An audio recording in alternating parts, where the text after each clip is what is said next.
Koke kaga desu ka Watanabe-dan desu. Today I'm going to start another series, and this is going to be about Japanese movies. But these aren't going to be just a review of Yorashomongs or Shichinin no Samurais or Banshuku. No, these are going to be movies that are very, very popular in Japan, but you might never have heard of before. I've had the benefit of learning about all of these because I actually lived in Japan from 1976 till around 1983. I was in high school at the time, so I got a chance to learn the language at the same time that I was enjoying the culture at a very, very tumultuous period. And you might think, well, what was so tumultuous about 1976 to 1981? Well, the United States was going through a very, very uncomfortable period. It was right after the Vietnam War ended, it was right after the Watergate scandals, and it was at a time when Japan was starting to flex its muscle as an international power, primarily because of its exports of both automobiles and electronics. In fact, the Betamax machine, home video, which was one of the many things that ruined my life as a youth, came about and really established Japan in a supremacy position, to the point where it began challenging the United States and, in fact, began looking over some of the things that had happened during the war and the occupation from a more critical eye. And I'm not talking about in terms of art movies like Aksenchitai or things like that. No, these were vernacular films. These were films that were meant for a popular audience. And as we all know, there's no better way of getting through social messages than in the form of a popular genre. And one of the most popular genres of that era was the detective mystery. At the same time, Kadokawa Haruki, who was the son of a major publisher, in fact, one of Japan's premier publishers, decided to get involved in the film business. And so he started producing some very, very, for Japan, high-budget feature films that, rather than being of the more artistic bend that had put Japan on the map during the Venice Film Festival with Rashomon in 1951, were instead more popular, more domestic, but still very, very big in terms of their production. The first of these movies was Inugami no Ichizoku, or the Inugami family. It was based on a novel by Yokomizo Seishi, who was sort of like a Japanese version of Agatha Christie. And like Agatha Christie, his novels really made not a lot of sense, but they did have cultural relevance. They did have that armchair mystery thing that was made popular by Christie and Nero Wolfe and all of that. The film was directed by Ichikawa Kon. Now, for those who have taken way too many film studies classes, you will recognize Ichikawa Kon's name as being the guy behind Biruma no Tategoto, the Harp of Burma, or Nobi, Fires on the Plain, or Kinkakuji, the Temple of the Golden Pavilion. So he's very much in that realm of Japanese artistic film directors. And so the Inugami family, from Western eyes, seemed to be a very, very weird choice for him, because not only was it similar to American TV movies like the aforementioned Columbo, but it was very, very potboilery. It was like a star vehicle. It was like contemporary American movies like Towering Inferno, where you would have this big cast of older performers and some new ones who were getting their big opportunities, but it was hardly what you would call prime resume material for anybody. And yet, at the time, this was Japan's most popular film. It was a tremendous box office sensation. Unfortunately, the quest in the United States and Europe for exotic and different kinds of movies had pretty much run its course. So there wasn't this hunger for a lot of Japanese movies the way there had been a decade earlier. And this is kind of sad because the Japanese film industry had fallen on more or less hard times. So Kadokawa was looked at as a savior. And like most saviors who come in with a lot of money, he was also a devil in disguise because the kind of movies he made were hardly artistic. But don't forget that the director of this was Ichikawa Kon. So there was going to be a lot of artistic integrity in this. There was going to be a lot of insight that took it way beyond the realm of a traditional detective film and made it a lot richer.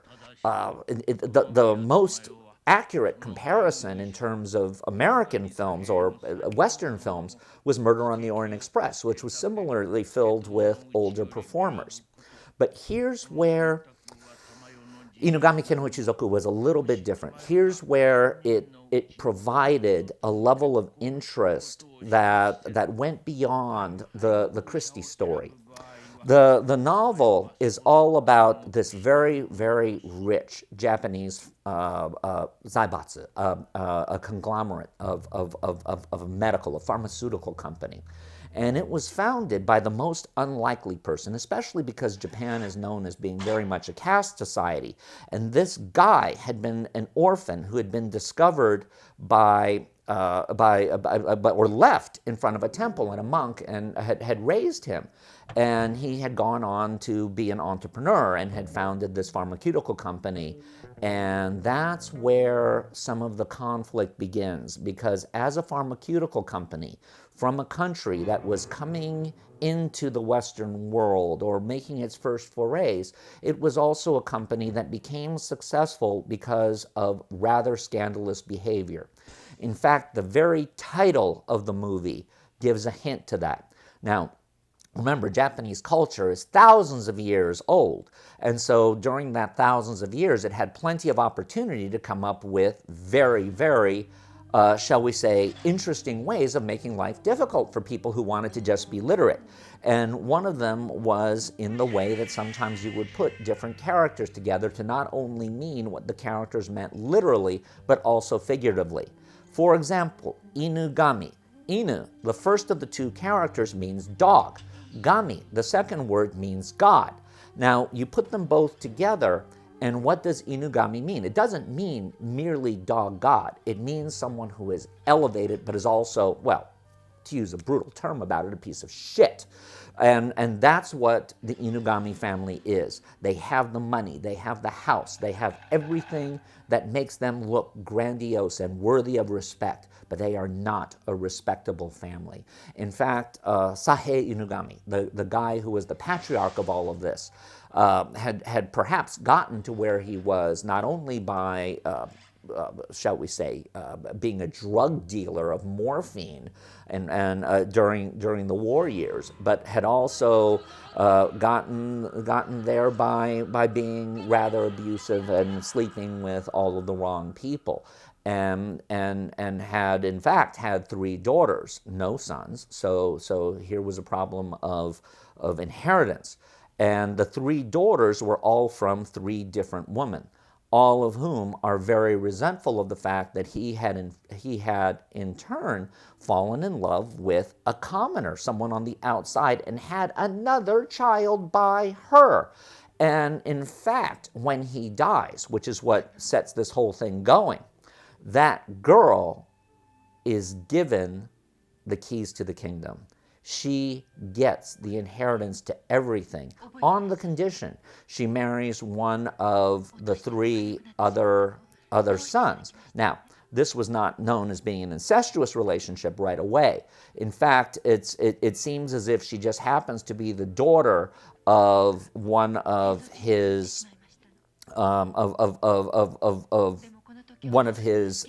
great mentors.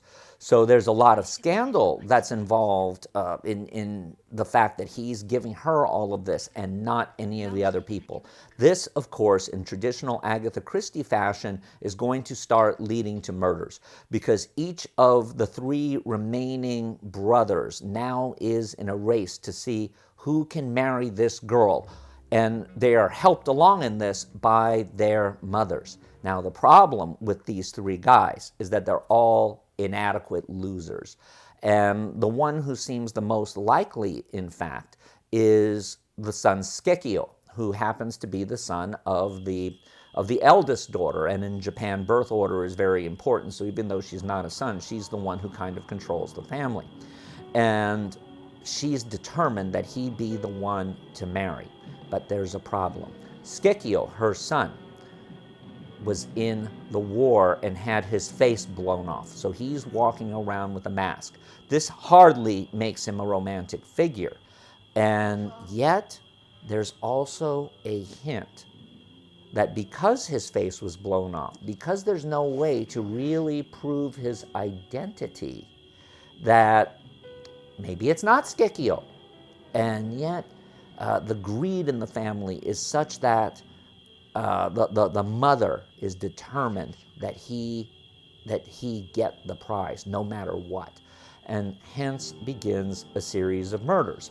Now, unlike the Agatha Christie thrillers, unlike others that are similar to this, the solution to the mystery is of secondary interest. Instead, we're more interested in what's happening with all the other crazy characters, the other sisters, the other brothers, the revelations that are coming out about the family, which is, well, let's just put it this way. The stuff that the father was doing is nothing compared to what everyone else is doing. It's just, it's actually too confusing for me to break down. Now, you might be wondering why I gave a little bit of a cultural context of this being an era when Japan was asserting itself. There's a hint of anti-Americanism in this movie, and a longing for the traditions of a lost Japan. For one thing, all of the characters in it, despite the fact that their family is Inugami, high and low at the same time, they still are cultured. For example, some of them know poetry. One of them, Matsuko, the oldest daughter, knows how to play the koto, and she's very good at it. So there's this sense that this family does have a lot of the old traditional Japanese values to it. And the success of this movie would embolden Kadokawa in particular to make a series of increasingly anti-American and anti-Western movies that still had a lot of traditional Japanese ofuna style, the soap opera style of melodramatics. I mean, you have Proof of the Man, which I will do a video on someday, which is in fact one of the most racist movies ever made. I mean, it's just outrageous. And Sengoku Jietai, which was about old school imperial warriors who come back to the modern day and fight in a modern war. And perhaps the most controversial of the movies was one called Dai Nippon Teikoku, or the Imperial Empire of Japan. In fact, my dad, who was working for the CIA at the time, along with some of his friends, were in charge of doing an official protest against this film because it glorified the Japanese during World War II. It made the Americans into these terrible, vicious villains, and it presented Tojo and Yamamoto Isoroku as people who wanted nothing more than to be gardeners, but were forced to do these atrocities. And we all know that Japan, prior to the U.S. involvement, was hardly being beneficial or beneficent in Manchuria. So this was a very bad piece of propaganda, not unlike Germany in the same period. Remember, this is 30 years outside of the war, suddenly deciding that it wanted to make a movie about how glorious Hitler was when he created the Autobahn. So this was a very, very trying time. At this same period, Ishihara Shintaro was a film director who did a lot of very early potboilers, teen youth and rebellion type movies, Kurata Kajitsu, Crazed Fruit, other films like that, which starred his brother, who was a very, very famous Japanese pop star, Ishihara Yujiro, and had a number of hits. Ishihara had gone on to become not only a potboiler novelist, but a member of the Japanese Diet, and in the Liberal Democratic Party, a member of the very, very far right-wing side. And he wrote a book called The Japan That Could Say No. And what this book was an explanation about how Japan, being a master of technology, now had the ability to make its own way. It had its ability to go out there and tell the West that it would make deals with Russia. It would make deals with communist China. It would do whatever it wanted, and there was nothing the West could do because Japan held the patents to certain transistors and other things that were needed. And it was more or less a blackmail book and saying, ha, ha, ha, you Westerners, you might have thought that the occupation put us down. It didn't. Well, as we all know, pretty much the next year, Japan went on its economic decline, for which it is still in the middle of. I would, by the way, love to have somebody come in and correct me on any of this, because remember, I'm coming from this as the son of someone who was part of the CIA and someone who had an opportunity to see things from that perspective. So I would love to hear another interpretation of it. Ichikawa's Inugami, Inugami family, was the start of what could have been another run of highly propagandistic films. Ichikawa himself, having been a very, very political filmmaker in his early days, you would think would have picked up on it. Instead, he became someone who went a more commercial route. The success of the Inugami family led to 4 direct sequels. And those 4 direct sequels starred Ishizaka Koji, who played the Kindaichi character in all of them. 皆さん、すべてが偶然の集積でした。しかしその偶然を巧みに長にかけ、一つの筋を織り上げていくには、並々ならぬ知恵がいる。At the very end of his career, Ichikawa Kon did a remake of the Inugami family, starring Ishizaka Koji yet again, and a couple of the other cast members yet again 30 years later. It was, to say the least, bizarre, if not weird, if not something that everybody wished Ichikawa hadn't done because it kind of was a bad capstone to his career. Nonetheless, the fact that he would come back to it after 30 years indicates just how important he felt it was to his career, and moreover, is a reason why the first is a film that's well worth seeing. It's entertaining, it is a bit long, but it gives you an insight into what true Japanese cinema was. Not just the stuff that was exported, but the stuff that was a hit domestically and really did show what was going on at the time, even if it was a period piece. And isn't that what movies are all about? Being something that we can look at later and maybe get another insight on a different culture.